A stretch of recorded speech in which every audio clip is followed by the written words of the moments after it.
everybody, welcome back to my channel. Your girl Brittany here. So I know the majority of you have or follow Craftpurge and our girl Tony, and you have seen lately the mini bookcase holder that she created. Well, actually, she had got inspiration from Pink and Yellow Sequins, who is on Instagram. I'll make sure I link her information down below in the description box.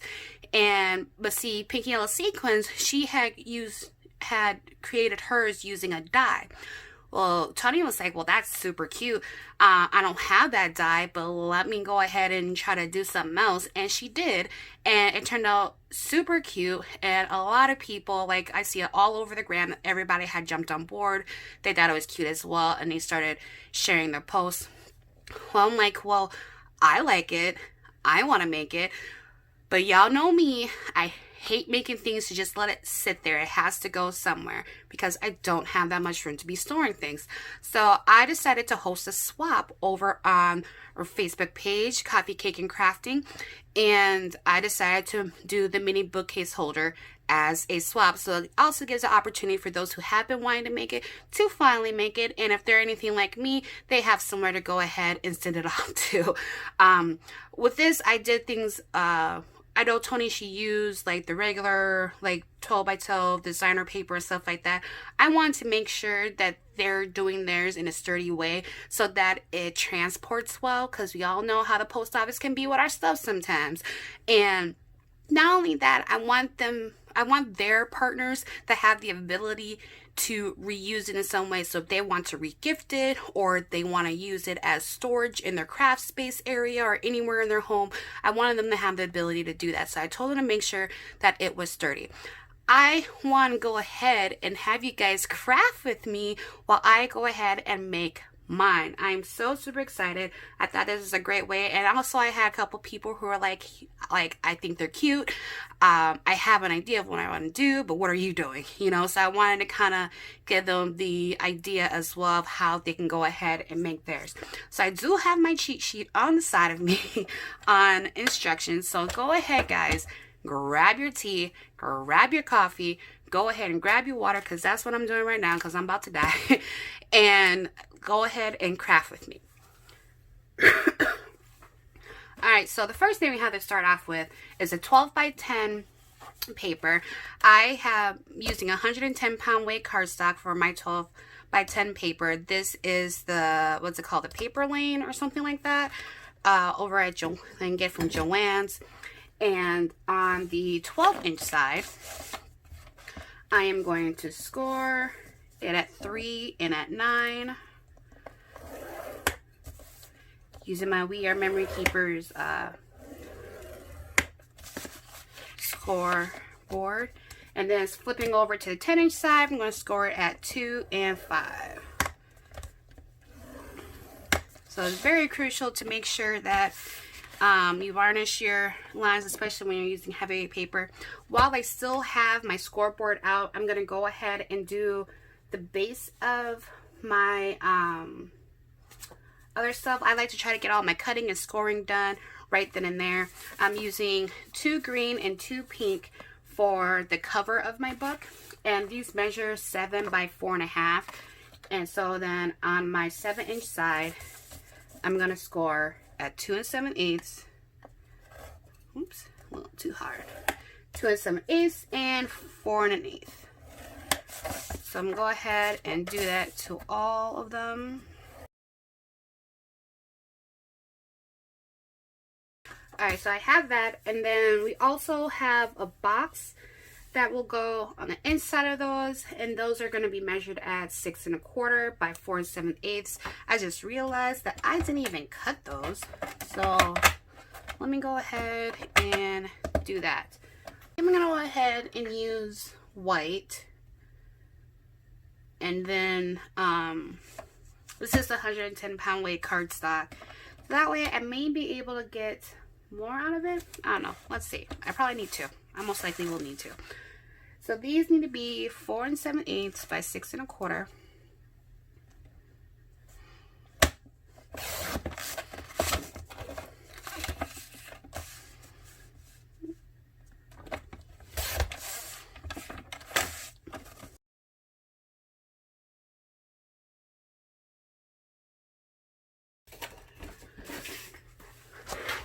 And then for this, we need to score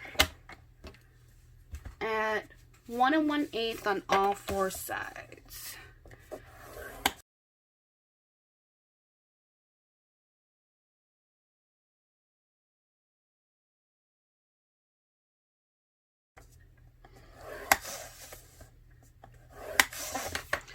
Alright, so now I'm done with my scoreboard. Now for the swap that I'm hosting, it's not just making the mini bookcase. It's also including things. So in each book, there has to be a set of embellishments. So one book has to be like some bows. Another book has to be like bag toppers. Another book has to be like, you know, paperclip embellishments or something like that. But, you know, one book needs to be of something. And then the 4th book has to be a store-bought goodie, you know, or anything extra that you, or it has to be a store-bought goodie, but then you can also add additional things in there as well. And so, so that's how I generated the swap. And yes, the swap is closed. So if you go ahead and try to join in on the page to get a part of the swap, I'm sorry, it is closed. But I am probably going to do this video maybe in 3 parts. So we'll work on the base of the bookcase itself, and then we will, you know, put that all together, and then maybe the next video I'll work on the books, and then the next video I'll do the embellishment. Sound good to you guys? Sounds great to me. Alright, so now I have all my lines here. I'm going to go ahead and burnish them all.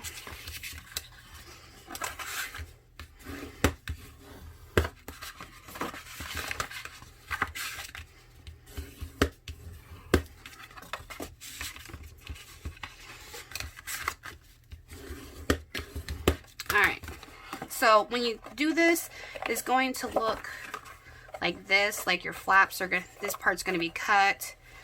So then your flaps will go like in like this with, you know, this raising up. Of course I can't do it because everything's still together.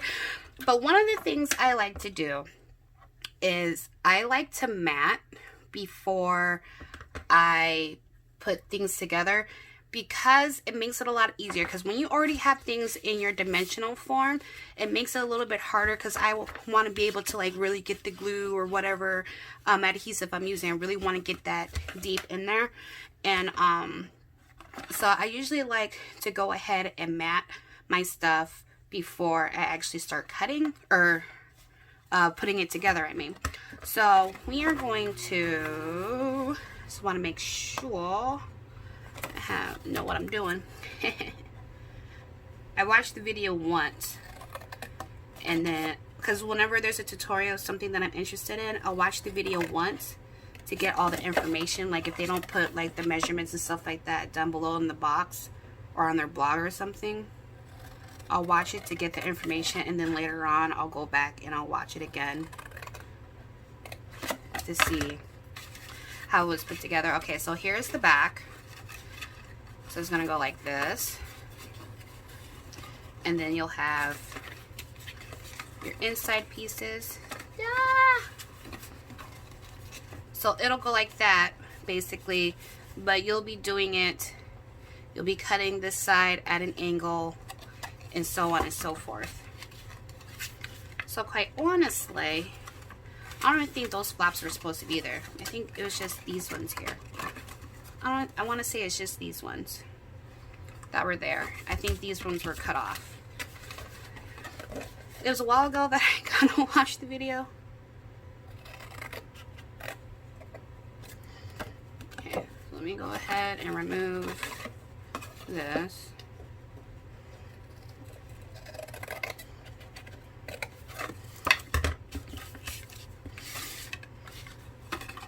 And if I did that wrong, whoopsies. But I mean, it'll still turn out right.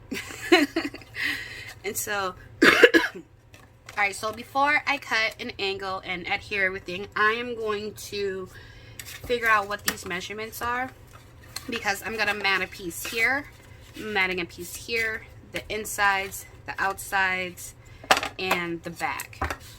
So these flaps, even though I'm cutting it, I still want to know my measurements so I know to cut my paper. So this is 3 inches wide and 5 inches tall. I'm going to give it about 1/8 of an inch of a border. So it'll be 4 7/8 by 2 7/8. And then the same thing will be on these sides as well. 4 7/8 by 2 7/8. This back piece is about 6 by 5. So 4 7/8 by, well, I say 6, so 5 7/8.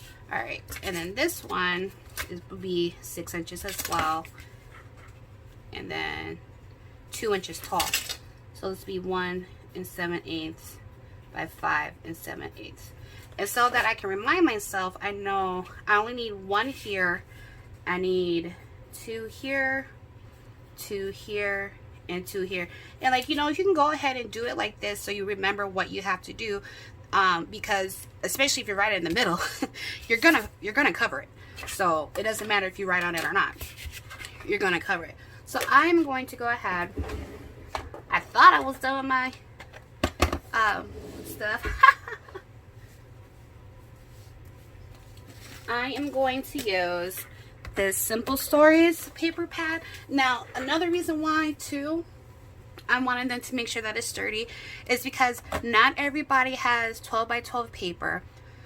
They don't have, well, let me phrase it, they don't have like 12 by 12 double-sided paper. I think it's a lot prettier when it's double-sided, but not everybody has that. Not a lot of people have a lot of 12 by 12 designer paper, and so this could also be a great way to use your smaller pads. You can definitely use your 6 by 6 pads to mat this.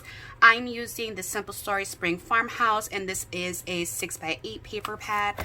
This is so stinking cute. I actually grabbed 2 of these because I love this paper pad so much. It is so pretty.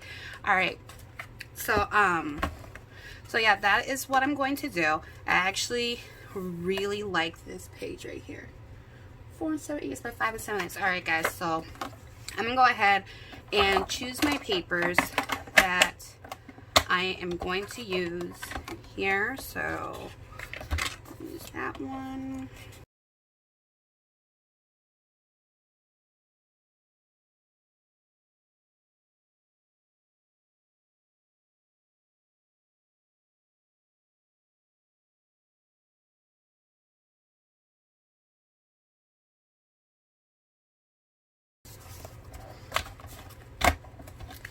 Okay, so this is what I kind of have as an idea so far. I know I definitely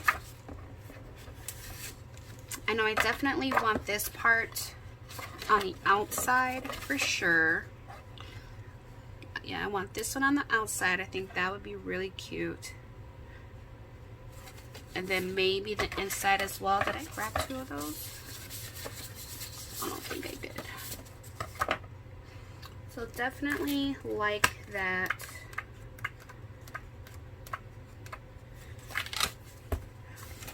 For the inside and outside. And then I think I'm going to do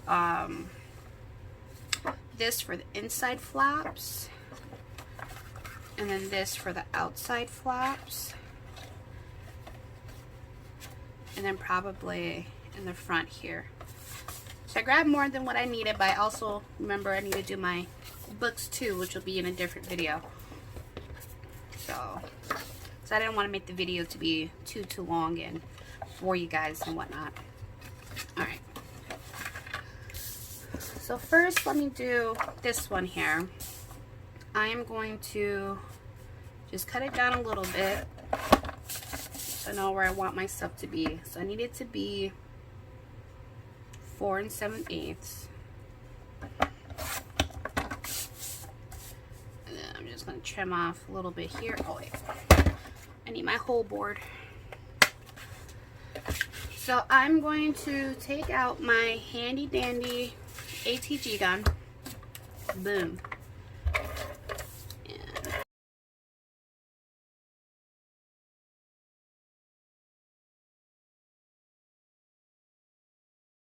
So I'm gonna go ahead and stitch these. Yep, I'm gonna stitch all these. I'm gonna go ahead and stitch these guys, and I will be back.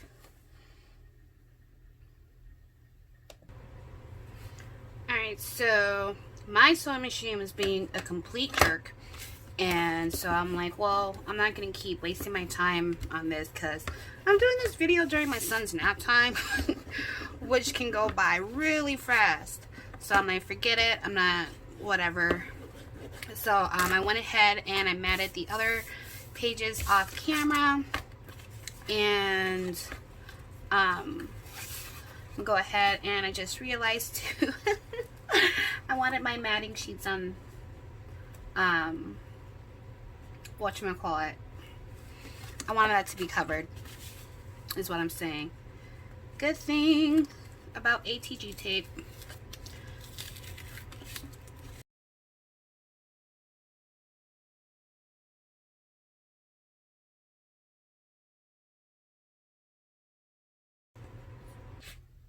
Alright, so I went ahead and I got that fixed. This just goes to show, it doesn't matter how advanced or how great you can be crafting or whatever, we all make mistakes. And especially because I was aggravated with my sewing machine, I didn't realize some of the parts that I had did. So like I said, I wanted to put my flaps in on the inside so I could cover it with the paper, like that, so you don't see the little white flap.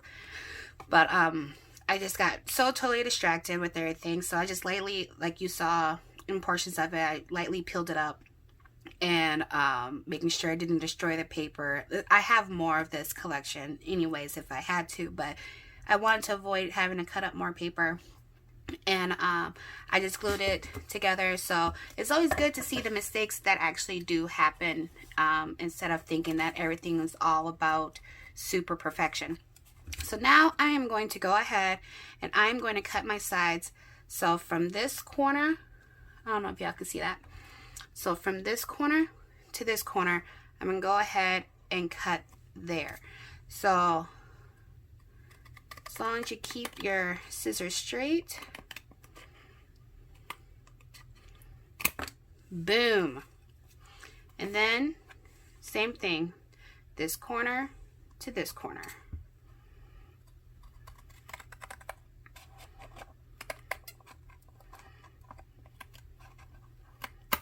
Boom.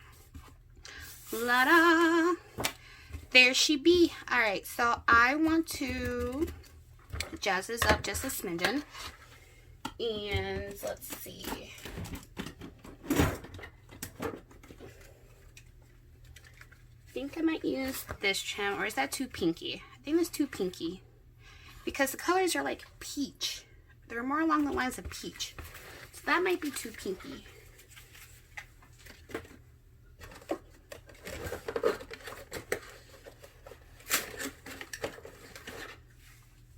With some good old rough trim, yeah. It has seen better days. Alright, so I think I'm gonna go the front, the back, probably the back outside. What do you think? Back outside, front, like go like this, all the way across like that. That'd be too much. We all know I can be a little extra, you know, I'm that part of the, you know, food menu where it's like, you know, extra, for extra sprinkles is 50 cents, extra hot fudge is $1. Yeah, I'm that side of the menu. Yeah, I think that'll be a little too much. So I think I'm just do the back and then the front. Yeah, I think that's what I'm gonna do.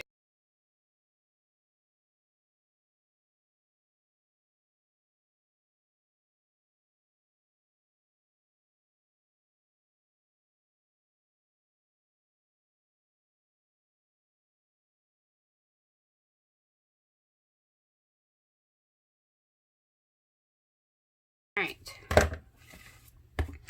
so there's that. I'll probably do like a bling on the side there, so it's not just like super boring. This is my I put all my, if they have a hanging little daubler there, I put like all like my Dollar Tree bling and stuff on a binder ring, and then like I'll do like my Walmart bling on one and stuff like that. Let me use this one here.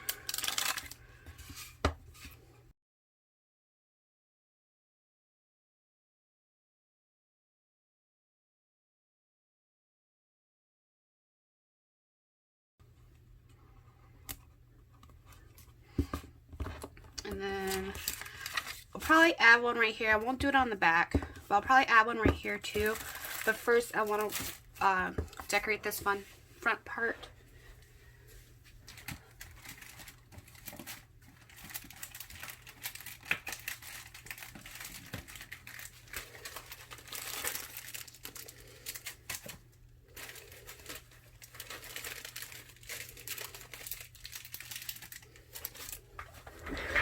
My crafty BFF Laura had recently sent me some happy mail, and she has sent this Willow One Canoe 2 stuff to me, and I know they have a paper pad, but I don't have it. But regardless, I thought it went absolutely like pretty much perfect to the Simple Stories collection that I'm using. Like, you probably wouldn't even tell that this would be a completely different collection.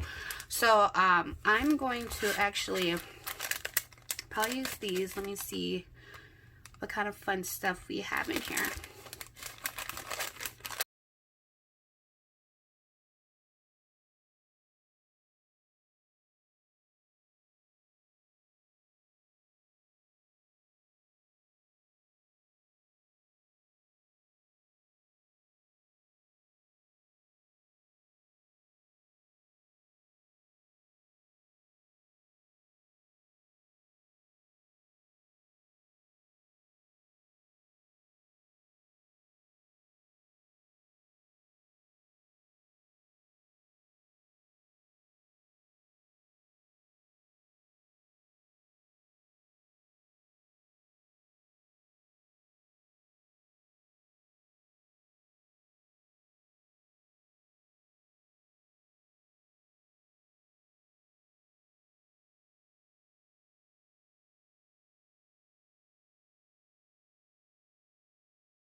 There we go. So that'll look all nice and glistening and whatnot after it dries. Oh, my little sticker came off. There we go. So that is all I believe that I'm going to do as far as the decorating of the base, the actual bookshelf itself. I think this turned out so stinking cute. And then so here's the back, and then the side, the bling there, and then the front. So super cute. And I guess I will just see you guys tomorrow for part 2, and we are going to put the books together. So thanks so much for hanging out, guys. I'll see you in the next video. Bye.